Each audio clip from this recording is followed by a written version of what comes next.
J'ai le très grand plaisir de recevoir aujourd'hui le pédagogue et écrivain Serge Tcham. Nous allons parler des deux derniers livres qu'il a écrits. Deux livres très inspirants, deux livres très touchants. Il s'agit d'À l'école de mes élèves, le journal passionné d'un enseignant, et le dernier livre s'intitule Comment être heureux en amour, et c'est un hymne à la femme. C'est un grand plaisir de le recevoir aujourd'hui.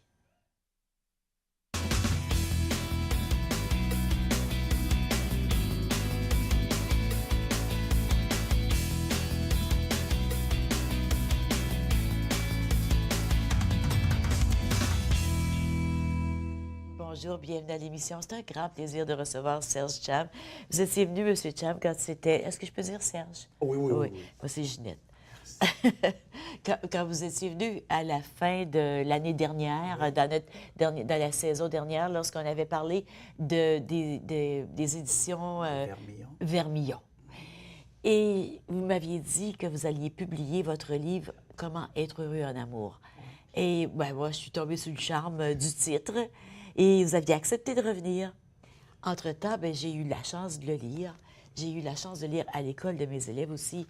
Et vraiment, je suis tombée sous le charme de vos deux livres. Merci. Et des autres que je n'ai pas lus encore, je suis certaine que ça va être la même chose. Oui. Dites-moi, qu'est-ce que ça représente l'écriture dans votre vie? Parce que c'est tellement poétique, mais en même temps, c'est vrai, là. C'est pas... C'est autobiographique, ce que vous Oui, écrivez. tout est autobiographique. Et j'ai choisi le mode confidence et le mode témoignage. Oui. J'aurais pu choisir un style poétique ou la poésie, mais j'ai voulu que ça soit un peu plus concret. J'ai fait de la prose poétique un peu dans mes textes.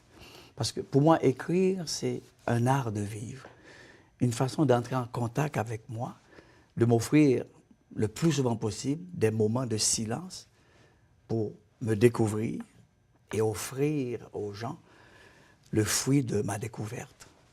Un peu connais-toi toi-même, mais pas pour moi, pour que les autres puissent m'aider à me découvrir aussi. Écrire, je trouve ça beau. Écrire, pour vous, c'est un moment de silence. Silence, Vous retournez à l'intérieur de vous oui, pour revivre les événements. c'est un cadeau. Hein. Quand je fais face à un événement, quel qu'il soit, une mauvaise nouvelle, une inquiétude ou une bonne nouvelle, j'écris.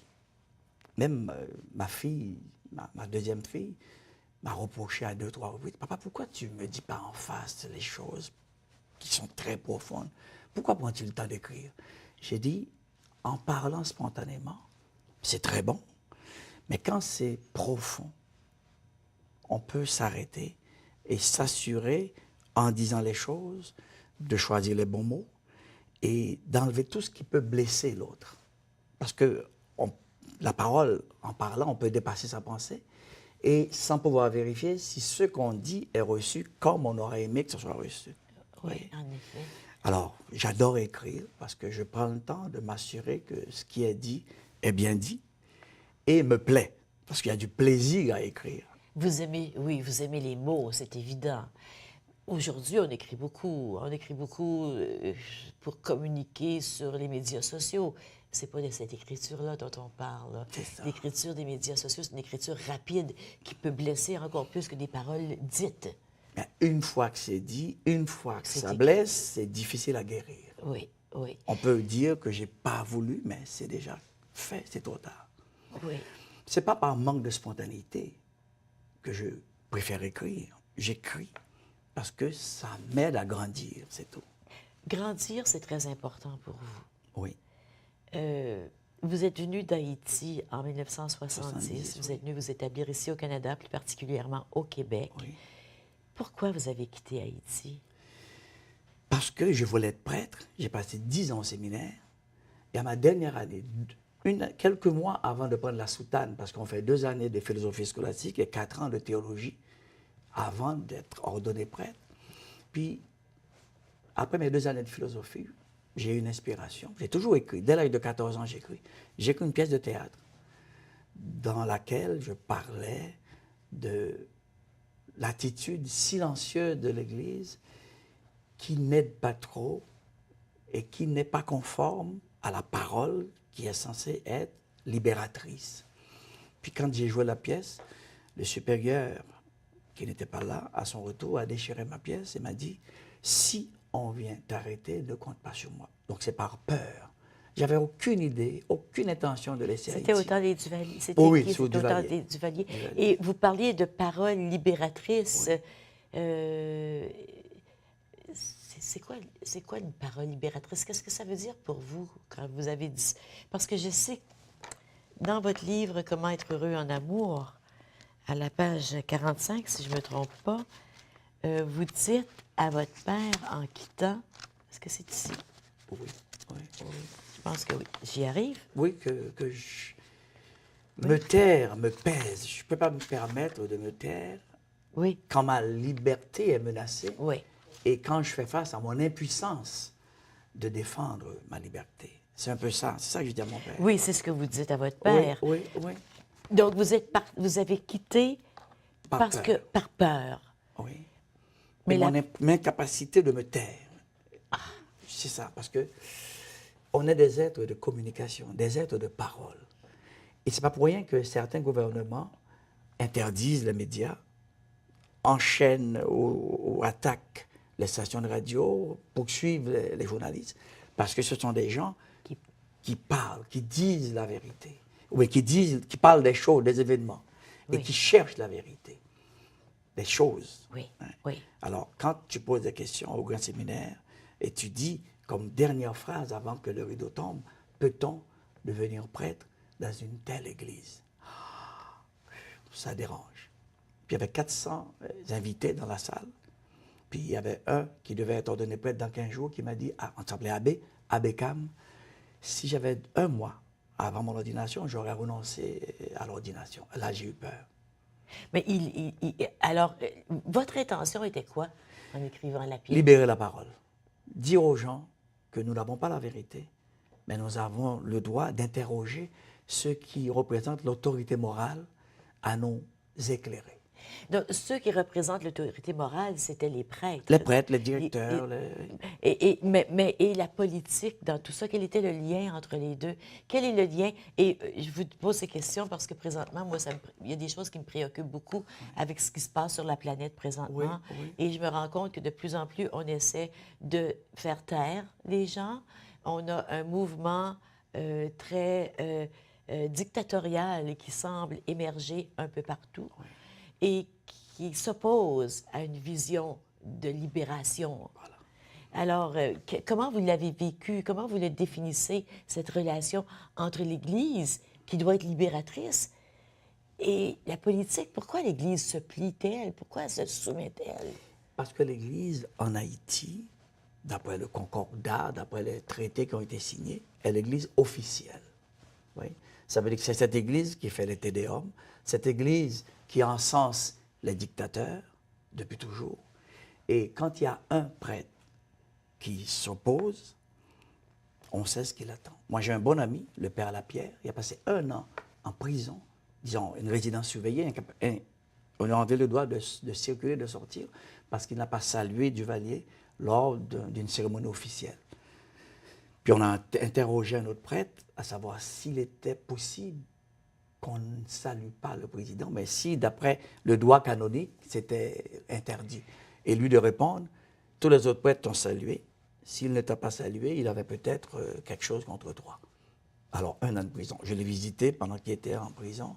C'était ça que je dénonçais. Je sais que c'est pas supposé d'être le sujet de notre émission aujourd'hui, mais je veux savoir ce que vous en pensez. Quand vous voyez les mouvements, c'est même pas d'extrême droite, c'est des mouvements de personnes qui ont peur de l'autre, présentement, néo-nazis, les Brexit de ce monde, les Le Pen de ce monde, les Trump de ce monde, qui semblent dire que l'autre est dangereux. Est-ce que ça vous rappelle un peu ce qui se passait en Haïti? C'est la peur. C'est la pire des conseillères, la peur. L'autre est une lumière. L'autre est là pour m'aider à prendre conscience de ma grandeur, à prendre conscience de ma lumière et de croître avec. Quand on considère l'autre comme un ennemi, par peur, parce que l'autre n'a pas prouvé qu'il était dangereux, on rend l'autre comment dirais-je, sur la défensive, on l'invite à cette défensive, là, il peut être dangereux. Oui. Moi, je l'ai vécu avec mes élèves, je l'ai vécu avec des amis, Oui. et je vais chercher la petite lumière. Oui. Je me souviens que j'étais rentré dans un bar, en 75, 76, puis il y a quelqu'un qui prenait sa bière, qui m'a dit « Pas de nègre ici ».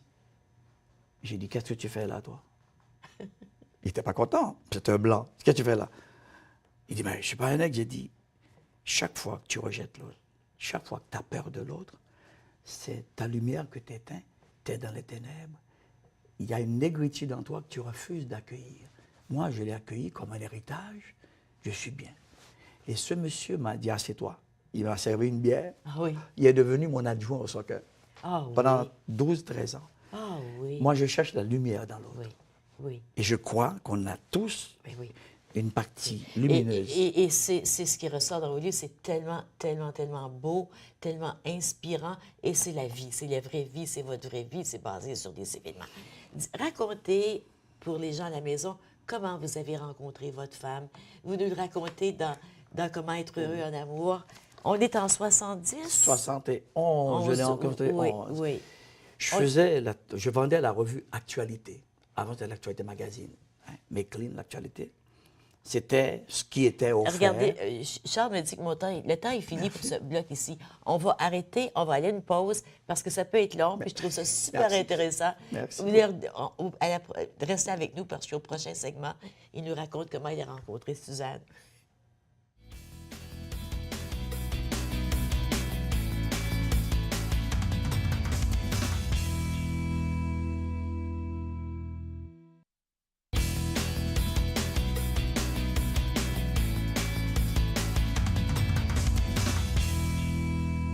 Serge Cham est arrivé au Canada, au Québec, en 1970. Après vous êtes venu d'Haïti, Oui, oui. deviez être prêtre, vous avez décidé de vous en venir ici au Canada. Oui. Bravo pour nous. On est content que vous nous ayez choisis. Suite à une pièce de théâtre dans laquelle vous aviez écrit, que vous aviez écrite, qui a été jouée et dans laquelle vous parliez de libération et de la parole qui libère. Oui. Et vous remettiez en question le rôle de l'Église, du clergé, dans une nation qui ne peut pas parler, qui a les mains et la bouche liées. Oui. Maintenant, vous êtes arrivé ici, vous êtes dans un petit village des Laurentides. Oui. Racontez-nous comment vous avez rencontré votre femme. 6 mois avant, j'avais rencontré une jolie Québécoise.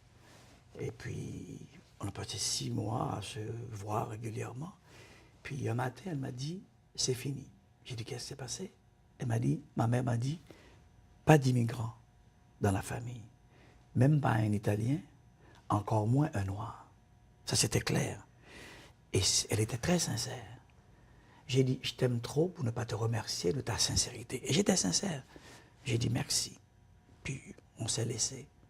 Donc, quand j'ai rencontré Suzanne 6 mois plus tard, j'étais un peu réticent. Hein? Comme on dit, chat échaudé craint l'eau froide. Oui. Oui. Et vous l'avez rencontré comment?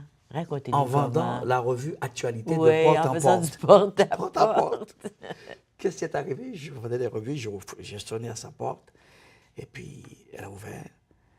Puis j'étais très, très timide, là, parce que je me souviens de ce qui s'est passé 6 mois plus tôt. Elle avait un devoir de philosophie. Or, moi, j'avais fait 3 ans d'études philosophiques. J'avais l'équivalent de baccalauréat en Haïti. Puis j'ai dit, mais je peux t'aider dans ton travail de philo. Elle était toute surprise. Un noir, un vendeur qui dit pouvoir m'aider. Alors, elle m'a donné le sujet. J'ai écrit l'introduction, le développement, la conclusion. J'ai dit, essaye, tu peux avoir une bonne note. Voici mon adresse, mes coordonnées. Elle m'a écrit, parce que j'étais jamais là. Je vendais des revues partout au Québec. Puis à mon retour, j'ai trouvé une lettre disant qu'elle a eu une très bonne note et que le Cégep de Saint-Jérôme aimerait m'inviter à parler du sujet aux jeunes, aux étudiants. Alors, je suis retourné, puis là, j'étais très fier. Elle avait été assez honnête pour dire que quelqu'un l'avait aidé. Ah oui, oui, c'est sûr, elle a dit. Que j'ai rencontré, elle a expliqué. Alors, je suis venu dans la classe, j'ai expliqué. Mais j'hésitais à aller voir ses parents. Hein? Je ne suis pas retourné. C'était un coup de foudre entre vous deux? Un coup de foudre. C'était quelque chose, il y a une lumière dans ses yeux, il y a une spontanéité, il y a une générosité, une tendresse. J'étais conquis. Puis c'était clair, on s'est échangé nos coordonnées à cause de la note que je voulais savoir.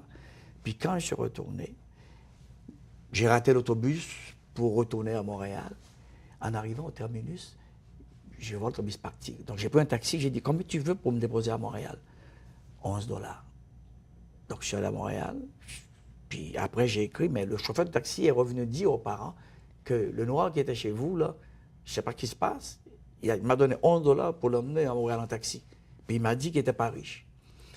Et le père de dire, mais il aurait pu revenir à la maison, on l'aurait hébergé. Mais moi, j'avais peur qu'on pense que j'ai fait exprès de rater l'autobus pour dormir chez eux. C'était ma vision Oui, des oui, choses. oui, Puis oui. depuis, il m'a dit clairement, quelle que soit ta couleur, quelle que soit ta religion, les portes sont ouvertes. Mais la maman était pas d'accord. Ça, c'est votre beau-père. C'est rare, Le hein? beau-père, c'est un bonhomme de la construction. C'est une expérience qu'il a eue pendant son travail. Il avait oublié son lunch. Il m'a dit c'est un Jamaïcain, un noir, qui avait accepté de partager son repas avec. Depuis, il a vu que noir ou blanc, on est tous frères. Mais la mère n'avait pas vécu cette On expérience. mange toutes des mêmes Les mêmes sandwichs. sandwichs. La maman était réticente, elle. Et je la comprenais. Oui, on la comprenait. Peur de l'inconnu. Oui, c'est sûr. Parce qu'elle a dit à sa fille, il y avait tellement de gens qui couraient après toi. Pourquoi tu cours? Pourquoi tu acceptes quelqu'un qui vient de si loin? Elle a eu le courage de dire à sa mère, je comprends ton point de vue, mais c'est lui que j'ai choisi. Alors, ce choix dure depuis 42 ans. Mais plus que ça, parce qu'on s'est mariés en 74, mais on s'était connus en 71, 72. Oui. Puis vous avez eu 3 filles. 3 filles, qui réussissent très bien. Qui ont fait leur chemin, oui. Oui. Et vous êtes toujours heureux en amour. C'est ma plus belle surprise, la surprise la plus agréable de ma vie. Comment vous avez fait? Parce que c'est sûr que surtout, écoute, en 70, il n'y en avait pas beaucoup d'Haïtiens ici. Non. Puis il y avait des différences culturelles, il y avait des visions du monde qui étaient... des attentes à l'égard de la vie ou à l'égard de soi qui pouvaient peut-être être différentes. Ouais. Comment vous avez fait pour faire le pont, tous les deux ensemble? Quand on est en amour avec soi, on croit en l'amour, on découvre l'amour, on peut croire que l'autre peut nous aimer. Mais si je n'étais pas en amour avec moi, j'aurais pu douter de son amour, j'aurais pu douter de ma capacité de lui plaire. Et c'est ce que je souhaite aussi à tous ceux qui sont en contact avec eux-mêmes. Non pas se prendre pour un autre, s'accepter tel qu'on est et croire qu'on est aimable. Ça revient toujours dans vos livres. S'aimer d'abord et avant tout. Être fidèle à qui je suis d'abord et avant tout. Vivre dans la vérité, être vrai. Dire non, je ne peux pas, parce que je ne suis pas capable, je n'ai pas appris ceci. Sans avoir honte de le dire. Non pas se mettre un masque et dire les choses et après, dans l'expérience, on prouve qu'on n'était pas capable. Je n'ai jamais dit à ma femme que j'étais riche. Je n'ai jamais dit que je viens d'une famille riche. J'ai toujours dit la vérité. Car la vraie richesse pour moi, c'est la capacité d'être en contact avec soi et de s'accepter tel qu'on est pour croître. Sinon, on va passer à côté en ne se disant pas les vraies choses. Est-ce que c'est ça? Est-ce que c'est la chose la plus importante dans la vie? On peut l'enseigner. J'aimerais qu'on l'enseigne à tous les gens, dans toutes les écoles. Si tu t'aimes tel que tu es, là, tu es sur la voie de la croissance. Si tu essaies d'imiter l'autre, tu n'as rien compris à ton unicité. Ça vient d'où? Ça vient d'où cette conviction? Moi, je me souviens quand mes enfants sont nés. La première chose que j'ai dite spontanément quand j'ai vu mon premier fils, c'est « J'espère quand tu vas quitter la maison que tu vas t'aimer. Que tu vas t'aimer. » Puis il y a des gens qui me disent oh, « ben, c'est égoïste de dire ça. » Alors que pour moi, ça a toujours été, puis ça l'est encore, puis ça sera toujours la chose la plus importante. La plus importante. Parce que si je ne peux pas m'aimer et être bonne à mon égard, comment je peux être bonne à l'égard des autres? C'est très bien dit. Et j'ai dit ça à mes élèves qui me disaient, parce que j'enseignais à des jeunes difficiles, blessés par la vie, à Pierre-Janet pendant 22 ans. Oui. Et beaucoup me disaient, mais il n'y a personne qui m'aime. J'ai dit, je ne crois pas. Je te le dis, il essaie de me convaincre. J'ai dit, mais est-ce que tu t'aimes? Non. J'ai dit, tu es aimable. Le jour où tu vas découvrir que tu es aimable, tu vas accepter que les autres t'aiment et reconnaître l'amour des autres. Bien, c'est ce que vous dites, en fait, dans le livre « Comment être heureux en amour », quand vous parlez de vos enfants et même de votre relation avec votre femme, oui. De créer l'environnement qui permet à la personne de savoir qu'elle s'aime. Et à l'école de mes élèves, quand vous là, avec les contes thérapeutiques, Oui. c'est merveilleux. C'est aider l'autre à prendre conscience de sa valeur. Il y a même un thérapeute qui se moquait de moi, à Pierre-Janet, qui me disait que j'avais une approche par le charme. Hein? J'ai dit, ça fait moins mal qu'une approche par le fouet. Ben oui, ben oui, ben oui. C'est vrai, mais parce que je respectais les jeunes, je leur disais qu'il y avait plus de valeur que ce que j'ai pu dire d'eux, Oui. et que le jour où ils vont découvrir ça, là, Oui. le monde va être à leurs pieds. Je ne sais pas si je vais trouver, là, parce que moi, j'ai le tour de chercher une parole que je n'ai pas trouvée pendant l'émission. Tiens, j'ai trouvé celle que je cherchais tantôt. Quand vous avez quitté Haïti, vous avez dit, « Papa, je quitte mon pays parce que ma liberté est sérieusement menacée. Mon impuissance à la défendre, mais c'est insupportable. » Mais quand vous avez dit à vos enfants, ah, c'est ici, vous parlez de vos enfants. Tous les enfants du monde ont un géniteur, certains ont un père. Combien rares sont ceux qui ont un papa? Et un papa, c'est celui qui aide à l'enfant à s'aimer. Voilà. Je les aime, il est vrai, mais je souhaite à chacune de mes filles de s'aimer d'un amour beaucoup plus fort que celui que contient mon cœur pour elles. À quoi sert d'être aimé si on ne s'aime pas d'abord soi-même? Qu'elles sachent que leur véritable valeur sera toujours beaucoup plus grande que tout ce que je pourrais dire d'elles, et ce, indépendamment de leur choix dans la vie. Je suis content que vous choisissiez ce passage qui me touche, parce que toute la vie, toutes les thérapies convergent vers ça. Oui, vous avez raison. Il y a un cri qui traverse l'humanité depuis le premier matin. Aime-moi. Toutes les démarches, c'est ce cri que j'entends. On s'en va à la pause, on poursuit là-dessus. Je l'ai retenu parce que ça résonne à l'intérieur de moi. Restez avec nous, on revient tout de suite.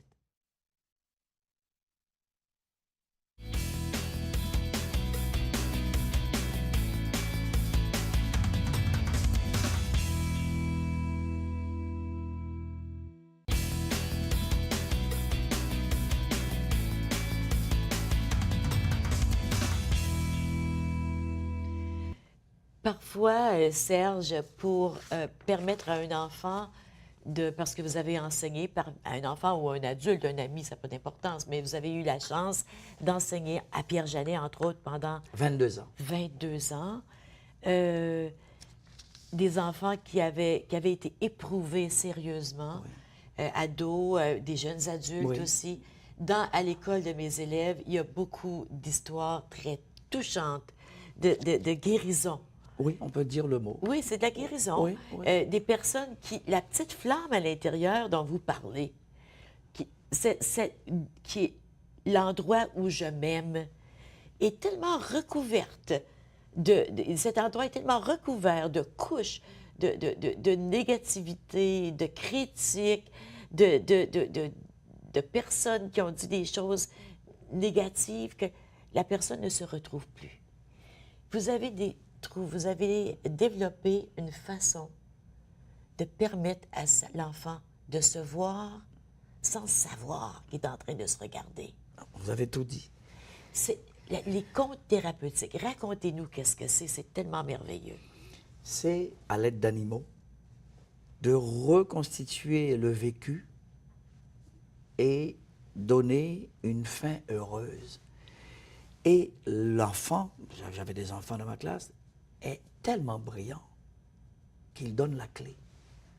Donne la clé. Alors moi, j'ai 5 questions en disant, si tu avais le pouvoir, avec une baguette magique, de te transformer en animal, en quel animal aimerais-tu? Spontanément, il me dit un chat, un chien. J'ai dit, raconte-moi l'histoire de ce petit chien ou de ce petit chat. Alors il commence à dire, le petit chien vivait dans une famille de 4 ou 5. Tout allait bien jusqu'au moment où le gros méchant loup, bien le chien du voisin ou bien le papa a fait des choses qui n'ont pas aidé l'enfant à se sentir bien. J'ai dit, parle-moi du chien. Je ne veux pas qu'il me parle de lui. Il parle de lui sans s'en rendre compte, comme vous avez dit. Parle-moi du petit chien. Le petit chien, depuis qu'on lui a fait ça, ne dormait plus, il avait des cauchemars. J'ai dit, OK. J'ai dit, qu'est-ce qui pourrait aider le petit chien à retrouver l'harmonie perdue? Il faudrait que papa loup, mais papa chien arrête de faire des choses. OK. J'ai dit, qu'est-ce qui va t'aider à réaliser que ça va mieux? Eh bien, quand mes cheveux commencent à pousser, quand je peux retrouver mon sommeil. J'ai dit, quel petit signe qui va t'aider à dire que c'est réglé? Qu'est-ce que tu peux trouver comme symbole? Il dit, une petite plume d'oiseau ou bien une petite pierre. J'ai dit, OK. Alors, je raconte l'histoire. Il y a une fois un petit chat qui était très heureux avec l'autre chaton jusqu'au jour où, où le grand matou lui a fait des choses, parce que c'est beau de voir l'enfant c'est mieux que moi, sans les détails. Oui. Il lui a fait des choses qui l'ont mis mal à l'aise. Et dès que tu es mal à l'aise, il faut mettre fin à ce malaise pour retrouver le bien-être. Et depuis ce jour, Oui. le sommeil est revenu, etc. Et puis pour se rappeler que c'est réglé, il est allé dans la forêt, il a pris une petite branche, il l'a mis sur son lit, sur le chevet de son lit, et j'ai fait un ancrage, un bruit. Depuis ce jour, tout va bien, puis les gens le reconnaissent maintenant qu'il a de son souris. C'est quoi la magie de C'est ce magique, ça métier? c'est, quoi la je magie dois de ça ce à métier? Jean Bourquette, Oui. Alors, un homme extraordinaire. parlons de Jean Bourquette qui nous a quittés il y a C'est pas une tellement chance longtemps. Oui.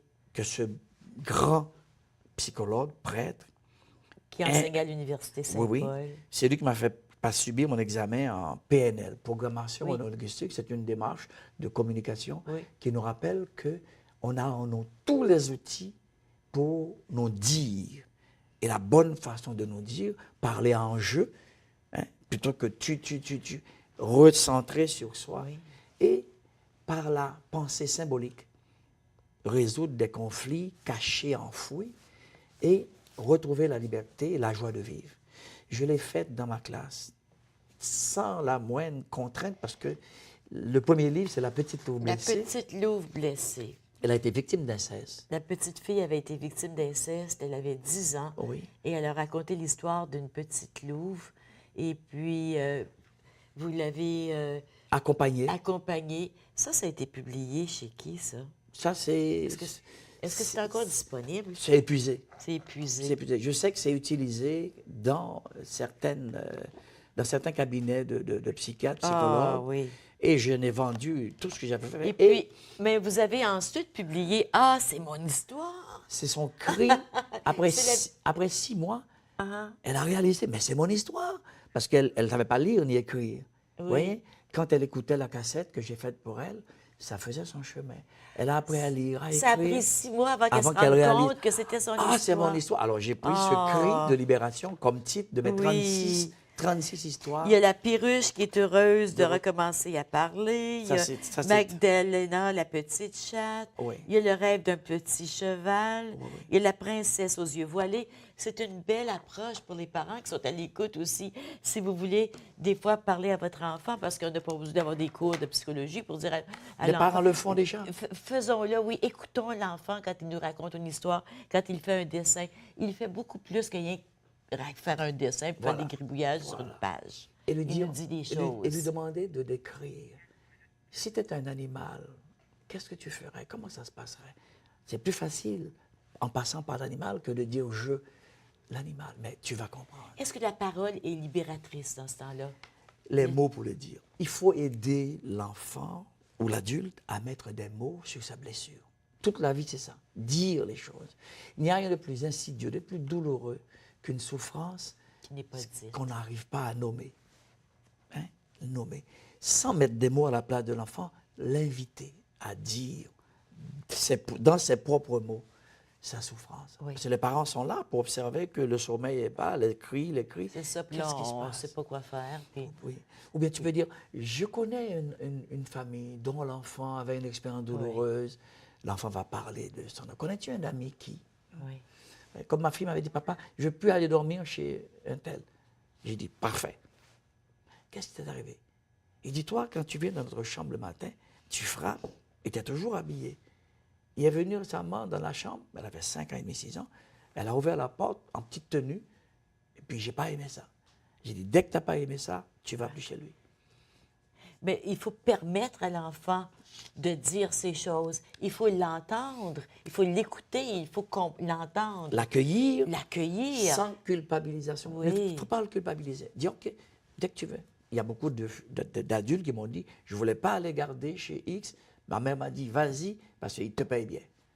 Imagine. L'enfant ne dit pas tout, mais l'enfant a un malaise. Dès qu'il y a un malaise, on a le devoir de respecter ce malaise et de faire une poursuite pour qu'on entende. Parce que ce malaise-là vient mettre un voile de plus sur l'étincelle.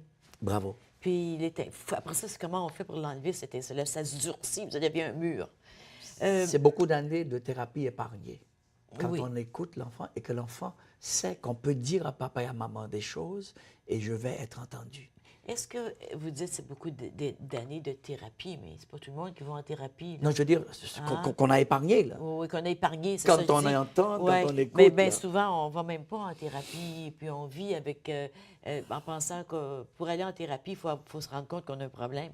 La plupart des gens ne se rendent pas compte qu'ils ont un problème, puis on vit triste. C'est pas facile d'accepter Triste. qu'on a des problèmes. Moi, je connais un adulte de 45 ans qui a une blessure, qui a dit à son père qu'il y a tel monsieur qui vient chez nous, je ne veux plus. Le père l'a giflé parce que c'est un homme important. Comment peut-on douter de ce monsieur qui a l'air respectable? Et c'était un déviant Oui. qui touchait le jeune garçon. Ouais. Et adulte, je lui ai dit d'écrire une lettre pour dire à son père sa souffrance et de dire à ce monsieur qu'il ne l'a pas respecté et que maintenant, il lui remet sa violence, Oui, c'est ça. son agression. Puis ça peut être des agressions, ça peut être aussi tout ce qu'on appelle le bullying entre enfants sur la cour d'école. Oui. Il y a des douleurs, le taxage, puis tout le restant. Il y a des douleurs là-dedans chez les enfants qui remontent à l'enseignante du jardin d'enfants, là. Ça, c'est clair. Moi, je C'est- crois- vous en parlez, Oui, là. puis il y a un que j'ai pas mis, un adulte que je connais très bien, qui me dit qu'il avait raté à 2 reprises un examen de mathématiques. Et devant la classe, quand il a raté pour la deuxième fois, le prof lui a dit « Hé, un tel, hé, le cave, excusez l'expression, t'as encore raté ton examen de mathématiques. » Il avait 17 ans. Il dit depuis, il a détesté l'école. Oui, oui, Le hé, oui. le cave, tu as raté. Je sais que ça dérange, parce que tous les profs ne sont pas comme ça. Non. Mais à certains qui le sont, il faut le dénoncer. Oui, puis il y a des parents qui sont comme ça aussi. C'est dur à croire, mais il y en a Et quelques-uns. ceux qui sont comme ça ne lisent pas ces livres-là. Ça les dérange. Ceux qui nous écoutent, ceux qui lisent ces livres-là, sont des personnes de cœur. Oui. Et elles ont un rôle à jouer. On a tous et toutes un rôle à jouer auprès de l'autre pour le laisser parler, n'est-ce pas? On s'en va à la pause. Au retour, vous allez me parler d'un autre concept qui revient, surtout dans comment être heureux en amour et dans votre merveilleux recueil de poésie qui accompagne comment être heureux en amour. C'est l'éternel féminin. Ouais. Et qui est votre femme par rapport à l'éternel féminin? On revient tout de suite, restez avec nous. Merci.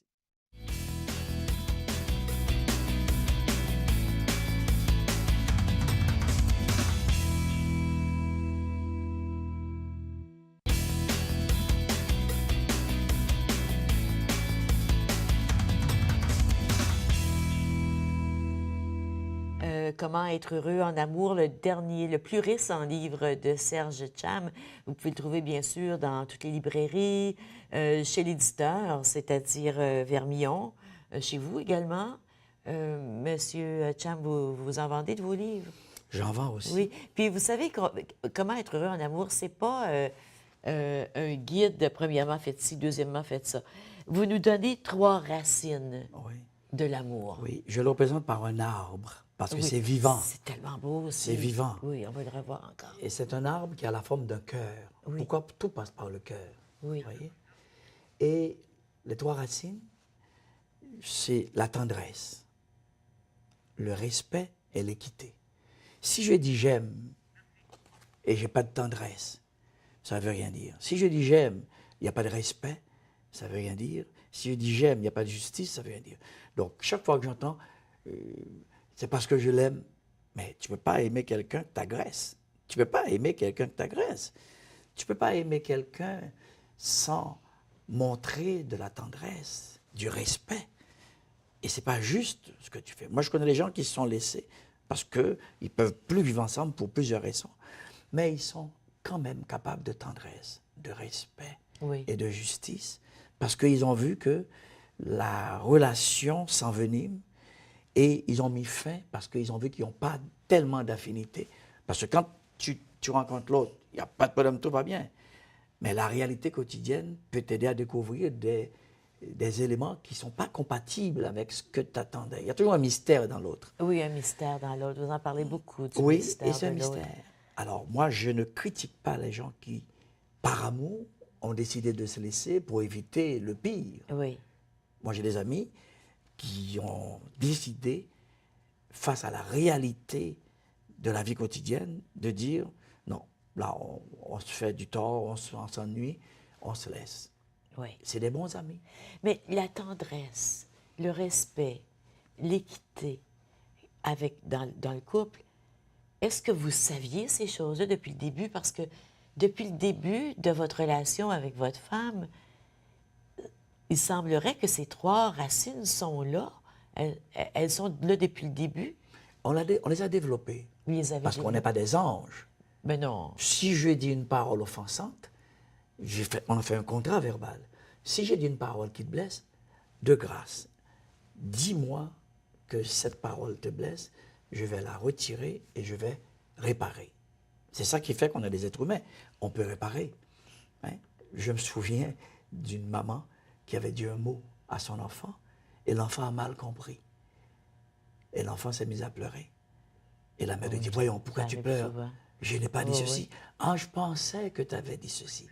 Parfois, on peut être mal compris. Oui. Alors, moi, si je te dis un mot qui, dans ma réalité d'haïtien, n'est pas une insulte, et que tu l'entends comme insulte, c'est une insulte. Parce que tu l'entends comme tel, je n'ai pas à me justifier, je retire et je répare. Et on le faisait même avec nos enfants. Oui. Si tu sens que telle attitude, tel regard est irrespectueux, je suis prêt à dire, je m'excuse, parce qu'on est en croissance. Hein?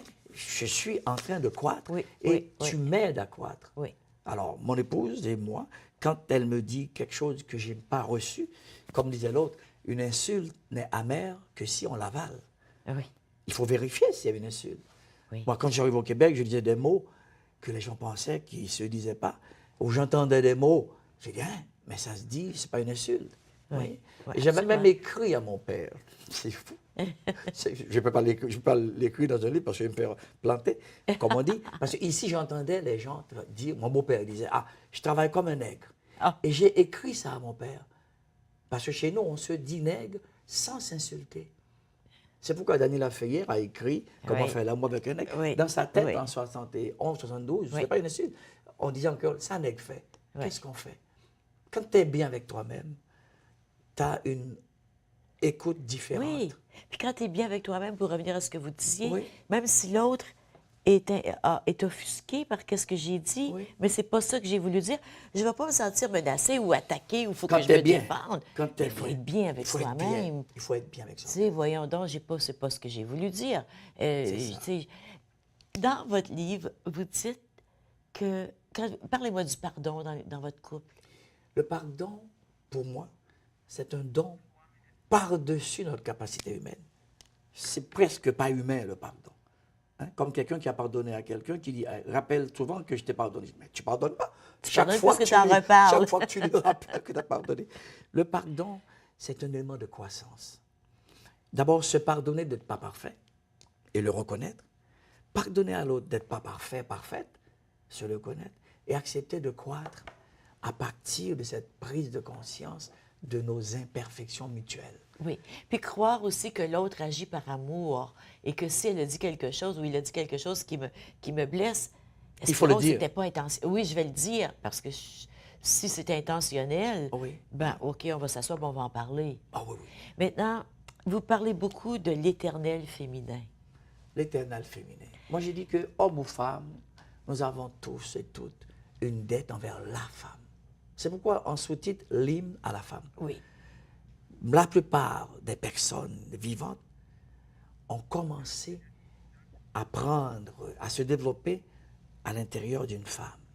La science peut nous prouver. Jusqu'à présent, il paraît que la science, il paraît que la science est en train de faire autre chose. Mais nous venons tous. Mais il reste que si ça se développe à l'intérieur d'un homme, il y a cette, je ne sais pas si c'est une machine. Je ne sais pas. Mais il y a quand même cet esprit de maternelle, d'entourer, de prendre soin, de permettre à grandir. Moi, j'ai dit, nous avons tous. Il y a un grand auteur qui a dit, l'homme est un ange déchu qui se souvient des cieux. Et ce ciel dont on se souvient, ce paradis perdu dont on parle, dont tous les autres parlent, c'est le sein maternel. Oui. Je suis certain qu'on était tellement bien, tellement en sécurité, que quand on a respiré, on crie. Il y a un cri de délivrance, de déchirure, d'abandon. Et toute notre vie, on cherche ce paradis perdu. Et c'est une dette envers la femme. Moi, j'ai tellement de respect pour la femme que je ne peux pas concevoir un homme ou une femme qui agresse physiquement ou verbalement une femme. Ou de façon La femme. collective aussi. En je veux dire général, que ce soit. en général. Oui. Vous disiez que votre père avait un grand respect pour les femmes aussi. Mon père, c'était Puis clair. votre mère est décédée, vous aviez 2 ans. Ma mère et moi, j'avais 2 ans. Puis mon père, à 14-15 ans, m'a dit quelque chose qui a changé, qui a guéri ma blessure. Il dit, j'aurais donc préféré que la mort, si c'est faux, la mort avait un choix, qu'elle me choisisse plutôt que ta mère. J'ai dit, voyons. Il dit, oui, rien que pour le plaisir de connaître cette merveilleuse femme que fut ta mère. Donc j'ai appris à prendre contact avec la richesse de ma mère à travers cette phrase. Puis vous êtes toujours ému quand vous pensez Oui, à oui, votre oui. maman que vous avez perdue. Est-ce que vous avez l'impression que même si elle n'était pas là, elle était là? Elle est en moi Elle est en vous. et elle vit de façon plus vivante que si elle était là et que je vivais avec la peur de la perdre. Je ne peux plus la perdre, elle est en moi à jamais. Vous êtes admirable. On s'en va à la pause, on revient tout de suite.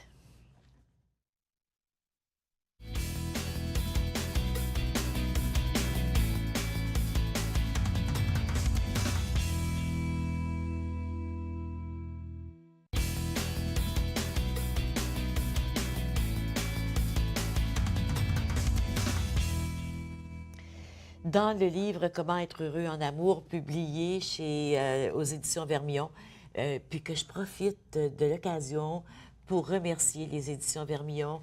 En fait, toutes les maisons d'édition sont toujours très généreux pour nous. Et bien sûr, ils nous ont remis les livres de M. Cham. Je vous encourage à les lire. Vous voyez, ce n'est pas un livre qui est très, très épais. Non. Il se lit très, très rapidement. Ce n'est pas un how-to. C'est un témoignage. Très inspirant. Ce sont des témoignages. Des témoignages qui nous ramènent à l'essentiel. Oui, merci, c'est vrai. Une des choses que vous dites dans les 12... c'est les 12 éléments constitutifs de la relation, bien sûr. Il y a les 3 racines, la tendresse. Le respect et l'équité, la justice. Et puis, oui. dans les autres, il y a... 9 branches. Les 9 branches. Il y a l'attirance réciproque. Il y a l'alliance entre 2 êtres libres, Oui. il y a le désir de croissance, il y a la compatibilité, la volonté de vivre ensemble, la complémentarité. Oui. Et la boîte à souvenirs heureux, la tentative pour changer l'autre est une illusion, l'apprentissage des règles de communication. Mais parlons donc de la complémentarité. La complémentarité, j'ai découvert ça au fil des années. Parce que ce que tu reproches à l'autre et qui te dérange doit être accueilli comme un élément de croissance. Tu vois, mon épouse est très économe. Moi, je suis un rêveur, je dépense. Au lieu de lui reprocher d'être économe, je devais considérer ce trait, cet aspect, comme une chance pour m'éviter une faillite. Donc, plutôt que de lui reprocher d'être pas comme moi, je devais lui dire merci d'être différent de moi et je vais unir ces 2 éléments comme des facteurs d'équilibre. Hein?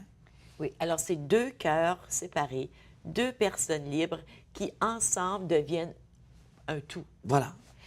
Est-ce que vous allez toujours magasiner avec elle? Parce que vous avez, Avant... vous avez une partie très cocasse quand vous alliez magasiner avec elle pendant des jours. Elle était très contente d'avoir un chum qui aimait magasiner. Moi, je l'ai marqué parce qu'on l'a vécu vraiment. Oui. J'ai dit, j'ai jamais vécu avec de l'argent. Quand j'étais chez moi, je n'avais pas accès à l'argent. J'ai jamais fréquenté les magasins tellement. J'ai des amis qui, par compensation, magasinent. Moi, j'aime mieux lire, faire des affaires comme ça. Puis j'ai réalisé qu'avec son aspect d'économe, je l'accompagnais, mais elle n'achetait pas. Elle allait d'étal en étalage, puis elle voyait, puis elle attendait que les prix soient réduits pour revenir. Quand j'ai remarqué que j'ai passé une journée à magasiner en rentrant chez Elle nous sans revenait avec rien, rien dans les mains. alors que j'aimais pas ça. Ça allait bien avant le mariage. Mais après le mariage, quand on a compris que c'est mieux d'être vrai, j'ai dit non. Je ne suis pas tellement disposé. Et puis je l'ai esquivé, puis elle a compris. Ben oui. Elle a compris. Ben Là, oui. j'y vais une fois par année, à Noël avec Noël. elle. Mais elle va seule, soit avec mes filles ou bien comme ça. Je l'accompagne, mais je reste, je lis. Mais c'est moi qui fais le marché de tous les jours, là. Oui. C'est moi qui fais le marché. Ah oui, Ah, c'est je bien. vais à Est-ce que vous l'épicerie. cuisinez aussi? J'adore la cuisine. Avant le mariage, je cuisinais, j'étais seul. Qu'est-ce que vous avez gardé, puis je ne veux pas Oui, oui, oui. rendre parler de Oui. folklore, là, je veux Oui. pas. Qu'est-ce que vous avez gardé de votre culture haïtienne? Tout ce qui m'aide à grandir, tout ce qui m'aide à manger, Oui, épicé, manger des Ah choses oui. que j'aime, et prendre les bonnes recettes. J'adore ce qu'on appelle le pâté chinois, j'adore ça. Et votre amour de la femme, votre respect pour la femme, ça vient de votre culture haïtienne? De mon père, de mon père, Oui. de mon père. Parce que c'est les femmes qui élèvent les enfants chez nous. Oui, oui. Les pères sont partis, ils ne sont pas toujours là. Hein? Et la première fois que quelqu'un m'a vu donner le biberon à ma fille, il m'a dit, t'es pas sérieux, c'est quoi cette affaire-là? Vous savez quand... C'était nouveau. Ouais, c'est ça, c'est nouveau. Ici, maintenant, on voit les jeunes Papa, hommes oui. être beaucoup plus, les jeunes papas, être beaucoup plus des papas, s'occuper de l'enfant, puis avoir un esprit maternel. Mais je me souviens qu'il y a une vingtaine d'années, j'étais allée en Afrique. Oui. Et je m'étais rendu compte comment les pères sont maternels. Ils s'occupent de leurs enfants. Ils s'occupent des petits. Oui. Il y a un respect pour la femme, je trouvais, ça fait plus que 20 ans, Oui. je trouvais qu'il y avait un respect pour la femme qui était plus grand que ce qu'on retrouvait ici. Oui, oui. Est-ce que vous avez connu d'autres personnes qui pensaient comme vous ici? Ah, beaucoup de gens. Beaucoup Oui. de gens, parce que la femme, c'est celle qui, en Haïti, tolère beaucoup de choses. Oui. C'est la femme qui pardonne. Moi, il y a des situations que je ne comprends pas, où l'épouse pardonne des choses qui, normalement, dans un contexte nord-américain, ne s'acceptent pas, ne se pardonnent Vous pas. donnez l'exemple d'Hillary Clinton. Oui, elle arrive, oui. Qui, Elle arrive, vous Oui. pensez que j'avais pas compris, hein? J'avais tout compris. Et ce soir, voulu. on enregistre l'émission le 26 septembre. Et ce soir, il y aura un débat. Oui. Et des femmes comme elle qui accèdent à des postes politiques très importants. Ça n'enlève pas de sa féminité, sa capacité d'aimer et de pardonner. Cette dimension-là, pour moi, c'était une leçon. Oui. À l'opposé des crimes passionnels. Vous voyez ce que je veux dire, là? S'il y a des gens qui sont tellement malades qu'ils prennent l'autre comme leur possession et qui suppriment l'autre sous prétexte que mon objet vient de m'échapper. On ne voit pas cet aspect. Moi, c'est ce que j'ai vu dans Vous avez son... raison. Ouais. L'autre n'est pas à moi. L'autre n'est pas à moi. L'autre dit que la relation prend fin parce que il ou elle n'est pas bien, n'est pas bien. Ça devait se respecter. On va aller à la pause. Parfait. Restez avec nous.